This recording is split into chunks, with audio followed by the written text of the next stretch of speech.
Salam alaikum wa rahmatullahi ta'ala barakatuhu, iftar shahi. J'espère que vous avez bien mangé.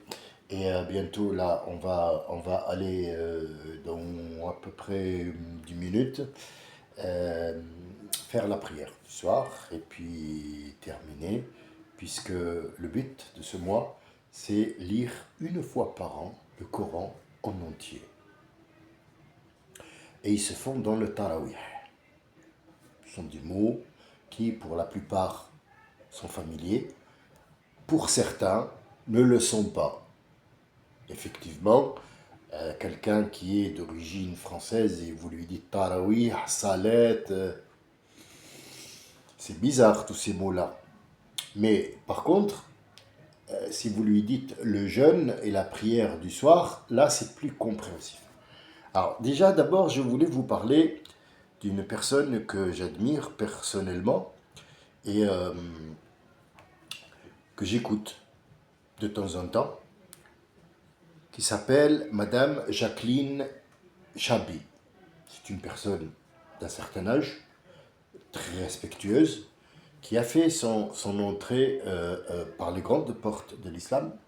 Je pense qu'elle était mariée avec un Nord-Africain et qu'elle a embrassé l'islam toute seule en faisant des recherches sur les mots. Je respecte énormément le travail qu'elle fait. Je ne lui arrive pas à la cheville concernant le vouloir d'arriver à quelque chose. Les Français disent on reconnaît la force d'un homme quand il se contient devant quelqu'un qui le menace. Malheureusement, elle est plus homme que moi. Moi, je suis un petit peu sanguinaire. C'est la froideur totale et elle voit les choses d'un autre œil. Je la respecte beaucoup, sauf que de temps en temps, dans ce qu'elle dit, elle se fie toujours au même problème qu'on a, toujours la même chose. Ça veut dire le grammaticalement parlé et non pas le sens du Coran. Aujourd'hui, je l'écoutais plusieurs fois, à plusieurs reprises, donc de beaucoup d'interventions, et croyez-moi, c'est une chaîne très intéressante pour les gens qui ont du temps. Voilà. C'est une femme qui parle doucement, lentement, scientifiquement, le mot, la grammaire, tout ça. Donc c'est important, elle a accumulé au fil des années un savoir énorme. Euh, Ce qui, à mon sens, à moi, me dérange un peu, c'est qu'il n'y a pas le sens voulu. Il y a des informations qui sont pas erronées, mais compris autrement. Alors, d'abord, il faut savoir, et là, on se rejoint, elle et moi, sur quelque chose qui est très important, c'est que ce Coran est venu à un certain moment, au 7e siècle, la moitié à la Mecque et la moitié à Médine. Alors, pourquoi la moitié là-bas et la moitié là-bas? Il y a toujours un retour concernant le sens. Alors, il ne faut pas mélanger entre les informations données et ce qu'il y a vraiment dans ce Coran. Le Ramadan a été évoqué dans la Baqara, le premier chapitre, et il fait partie, pas des obligations. Le Ramadan, ce n'est pas une obligation. Il faut le savoir, il faut lire d'abord. Ne me jugez pas trop vite, n'allez pas trop vite en besogne. Écoutez d'abord, puis jugez et allez voir est-ce que mes dires à moi sont avérés ou pas, mais ne vous arrêtez pas au premier degré, allez plus loin, allez chercher l'information là où elle ne vous attend pas, allez chercher l'information parce que l'information ne vous attend pas. C'est à vous d'aller la chercher dans ce Coran-là qui n'est pas anodin. C'est pas la parole d'un homme, c'est la parole d'un Dieu, d'une divinité. Donc ça ne peut pas être n'importe quoi et ça ne peut pas être des phrases simples. Si par exemple Dieu nous dit « Et Dieu te dit assis-toi sur la chaise », ça ne veut rien dire. C'est plus ni du Coran ni Dieu, c'est des conneries. Mais là on parle de Coran. Al-Qur'an, le mot Qur'an, ça veut dire qira'a. c'est une lecture. Écoute bien, le Coran, c'est une lecture. Lecture. Tu vas lire entre les lignes et tu vas voir plus profond et plus... Et à chaque fois que tu t'investis, à chaque fois que tu découvres, tu n'as rien découvert. Il est bien précisé, Kutiba alaykumus siyamu kama kutiba ala alladhina min qablikum. Kutiba, le verbe kutiba, ça veut dire nous avons donné le guide d'utilisation de ce mois. Et ce mois, Madame Jacqueline, n'a pas été le mois d'août comme vous le dites. Nous comptons à partir du Coran, le Coran compte avec les mois lunaires et non pas les mois solaires. Les mois solaires sont faussés. Elles sont faussées. On continue à les utiliser. On ne peut pas se tromper avec puisqu'on est dedans. On les a pris comme moyen de comptage. Le problème, c'est qu'au moment où on les a pris comme moyen de comptage, ils ont été faussés. Donc tous nos chiffrages qui vont suivre par la suite vont être faussés. Seul le comptage de la Lune est véridique. Seul le comptage de la Lune est véridique. Pourquoi? Parce que la Lune ne s'est jamais éloignée de la Terre, ne s'est jamais éloignée de son orbite. Du tout, au grand jamais, elle ne se loue. C'est-à-dire, il est toujours constant au même endroit, la Lune et la Terre. Le trajet qui est entre eux, il est toujours constant et il tourne comme une horloge au millimètre, au milliardième de centimètre ou de millimètre. Aussi dans l'heure. Le soleil, non. Puisqu'il y a des moments où la Terre s'éloigne, il y a des moments où elle revient. Il n'y a pas un été comme l'autre, il n'y a pas d'hiver comme l'autre. Et j'ai relevé, par exemple, Al-Kharif, elle parlait de Kharif, qui est l'équivalent de l'automne. Mais elle dit que le Kharif, il ne faut pas se leurrer, parce que à cette époque-là, le Kharif était connu pour, enfin l'automne, oui, était connu pour la moisson.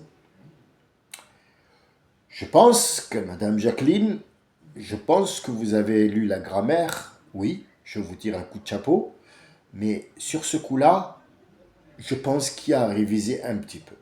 Je vais vous expliquer en deux temps comment se passe d'abord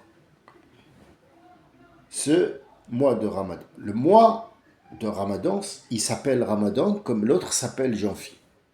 Et il ne reste pas sur place. Ça veut dire toujours le mois d'août il vient quand il y a la chaleur. Non, non, il se blesse sur toute l'année. Alors moi, j'ai vécu un Ramadan en août, quand j'étais tout petit, tout jeune, 9 ans, presque 9 ans, je faisais le Ramadan. Mon premier Ramadan était en août. Et on appelle ça Awusu, les jours les plus chauds du monde. Sauf qu'il a parcouru tous les ans, il avançait de 12 ans. Et j'espère le retrouver, et peut-être que ce sera la fin de ma vie, peut-être, j'en sais rien. Je dis ça comme ça pour vous donner une petite idée comment fonctionne ce système lunaire. Donc ce Ramadan reviendra en août, peut-être quand j'aurai l'âge de 75 ans, si je suis encore en vie, bien sûr. Donc vous voyez, Madame Jacqueline, les mois lunaires changent de place tous les ans de 12 jours. C'est pour ça que le calcul de la Lune est plus précis que celui du Soleil. Parce que non seulement il y a des jours longs, mais aussi il y a des nuits longues ou des nuits courtes. Mais la nuit reste en fait un élément primordial pour que la terre, comme le corps, se repose. Donc elle va être réparatrice et c'est elle qui fait monter les eaux du marais. La lune, oui, elle reflète si vous voulez, elle reflète un filet de soleil pour laisser et le froid travailler, comme un ordinateur qu'on refroidit, qui a travaillé beaucoup la journée, on va le laisser le soir faire ses mises à jour. c'est pareil pour la nuit. Il faut cette fraîcheur de la nuit et il faut un certain moment où la journée va reprendre, elle doit être ou chaude ou riche. Et il faut savoir qu'il y a deux saisons dans l'islam, dans notre Coran, dans la civilisation j'aime pas trop le mot islamisme ou islamique ou musulman, c'est des mots qui veulent rien dire pour moi, mais dans la civilisation musulmane de Mohammed sallallahu alayhi wa sallam, c'est pas lui qui a fait en sorte de mettre le ramadan. Il faut arrêter de dire n'importe quoi. Déjà, c'est pas lui ni ses compagnons qui ont mis ce truc, déjà une. Et deuxièmement, il y a seulement deux saisons. Alam li'ilafi Quraysh ilafihim rihlat ash-shita'i was-sayf. Il y a deux saisons, deux seulement. Shita, Saif. Alors, quelles sont les deux autres? Puisqu'on nous dit qu'il y a 4 saisons dans le comptage solaire. En fait, ce qu'il faut comprendre, c'est qu'on ne peut pas passer de la chaleur directement au froid. Il n'y a pas de magie. Il faut un temps d'adaptation. Ce temps d'adaptation, on l'a appelé le printemps, puisque c'est là que les trucs bourgeonnent, c'est là que les abeilles butinent, et c'est là que les animaux s'accouplent pour donner naissance en été ou à la fin du printemps à des fruits ou alors à des naissances de bébés animaux qui vont faire la chaîne alimentaire et la chaîne terrestre, le truc, tout le truc. Alors, et puis après, il y a le sommeil, l'hibernation, c'est l'hiver où il n'y a rien. Pourquoi? Parce qu'en fait, il faut que tout gèle pour qu'il y ait des microbes qui meurent et ainsi de suite. Ça, c'est juste une petite approche de ce qui concerne les mois et une petite approche de ce qui concerne l'avancement du comptage lunaire ou alors le comptage solaire. Il faut savoir que le comptage solaire est faux. Je vais vous dire pourquoi. Parce qu'on nous dit qu'il y a un mois qui s'appelle septembre.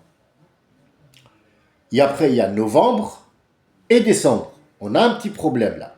On ne saute pas de 7 à 9, puis 10. Puis après janvier, qui ne veut rien dire, février, February 2, et après c'est mars. On ne sait pas ce que c'est mars. Qui l'a appelé Mars? Pourquoi? Qu'est-ce qui se passe par rapport à la planète Mars? C'est quoi Mars? C'est la saison des pluies. Ça n'a rien à voir, même en latin. Je l'ai cherché, je ne l'ai pas trouvé. Puis après, on te retrouve juin et juillet et août, qui sont Julio, Auguste, août, et Julio, ou Julius, ou Jules César. Donc en fait, ce sont des trucs romains qui ont mis leur nom dans le comptage. Donc, ils ont effacé le vrai comptage qu'il y avait solaire que les pharaons utilisaient, parce qu'ils adoraient le soleil, et est venu l'islam, il leur a dit non, le comptage, il est de nuit, parce que c'est de la nuit que tout est parti, et c'est avec la nuit qu'on va compter. On a créé le noir, cette matière noire que Dieu a dit, on appelle dhulumat. Dhulumat, si tu la traduis en français littéraire, tout simple, prendre les mots à la lettre, ce sont les ténèbres. Or, il n'y a pas eu de ténèbres, à ce que je sache, ce n'est pas les ténèbres. L'immensité des cieux, ce ne sont pas des ténèbres. Vous voyez qu'on traduit le mot en français littéraire, c'est-à-dire le langage seulement, il n'a aucun sens. Comment ça, on a créé les ténèbres, et de la ténèbre, des ténèbres, on a créé... alors déjà, c'est pas de la noirceur de cet espace que la lumière a été créée. Mais la lumière s'est accrochée, elle lui a préparé un socle pour que la lumière s'accroche sur cette matière noire qu'on vient de découvrir là, il n'y a même pas 3 ans. Même pas 3 ans, ils ont découvert, ils ont dit, c'est pas qu'il fait noir, c'est une matière qui existe. Donc il faut aller plus loin que la grammaire, Jacqueline. Jacqueline, il faut aller plus loin que la matière. Vous avez peut-être amassé beaucoup de choses, vous parlez très très bien l'arabe, ça, coup de chapeau. Le problème, c'est que les sens, vous en êtes un petit peu loin.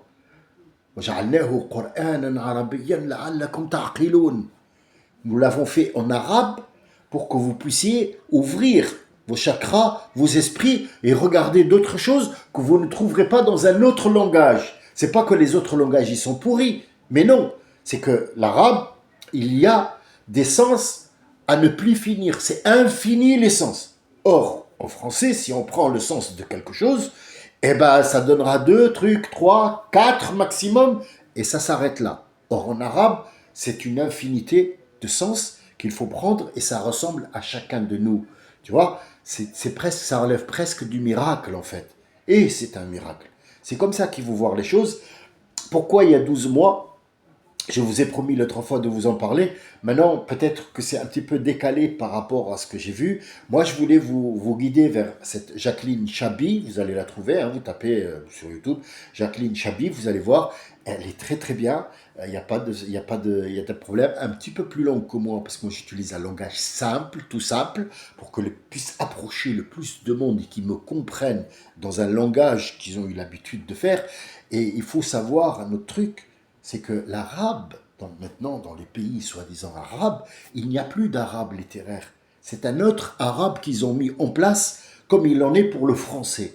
Le français qu'on parle maintenant, que l'administration parle, que les ministres parlent, qu'à l'école on nous apprend, n'était pas le vrai français des Français avant. Le français de Molière, le français des rois, était plus riche, plus abondant, plus significatif, plus profond que ce français qu'on a maintenant, qui est plus administratif qu'autre chose, et il est froid, il est gelé quelque part. Donc en fait, le vrai français, c'est un bonheur et un honneur de le lire parce qu'on vague dedans et je ne vais pas dire que c'est un océan sans fond, mais c'est quand même une belle étendue où on peut s'étaler largement. Mais par contre, pour le Coran, tu peux aller, Jacqueline, hein. Il te faut des milliards et des milliards de Jacqueline comme toi pour arriver à la fin d'un seul verset. Et si tu veux me téléphoner, si tu veux me contacter, si tu veux me dire le mot, je te donnerai moi ce que je sais. Pas, je te donnerai pas une vérité. Non, je te donnerai ma vérité à moi par rapport à l'arabe littéraire que j'ai étudié, dont je suis issu et dont j'ai eu dans le lait, dans le sang. Donc je peux te dire quel est l'arabe littéraire vrai, quel est l'arabe de la poésie, quel est l'arabe coranique et quel est l'arabe qu'on utilise maintenant dans les villes et dans les villages. Et il y a une très grande différence.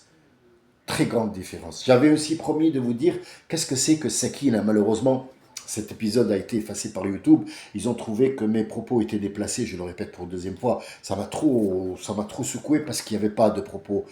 Tout ce que j'ai dit, ça se dit à la télé. Mais alors moi, quand je le dis, c'est pas accepté. J'ai pas compris pourquoi. J'ai pas cherché, mais il y a un épisode qui manque dans la suite qu'on a entrepris. Donc j'avais parlé de As-Soukoun. As-Soukoun, c'est tout ce qui ne bouge pas. Pourquoi on l'a appelé le samedi et pourquoi Dieu a appelé ces jours comme ça? Je voulais vous en parler. Malheureusement, je vois que c'est 17 minutes. Je suis très pressé d'aller faire la prière. Peut-être, si je trouve le temps et la force de revenir vers vous pour vous parler, vous voyez, je vais mieux que tout à l'heure. Alhamdulillah.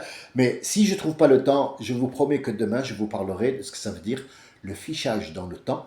Ça veut dire as-sakina. Pourquoi on l'a et non pas as-sakina. Vous voyez, ça se ressemble. Mais l'autre, c'est du jargon tunisien. As-sakina, ça veut dire le couteau. L'autre, non. Ça veut dire on ne bouge plus, on ne fait rien. Il n'y a aucun mouvement pour une cause ou pour une autre. Donc, en attendant notre cause, je vous invite à aller faire la cause pour laquelle on est là, c'est-à-dire aller prier, parce que c'est l'heure. Et je vous dis bonne soirée ou bien à tout à l'heure. Salam alaikum, shalom, salam, au revoir, auf Wiedersehen, à tout le monde, que la paix soit avec vous. Et merci Jacqueline, vous m'avez donné un sujet de conversation, je vous remercie et je vous salue aussi.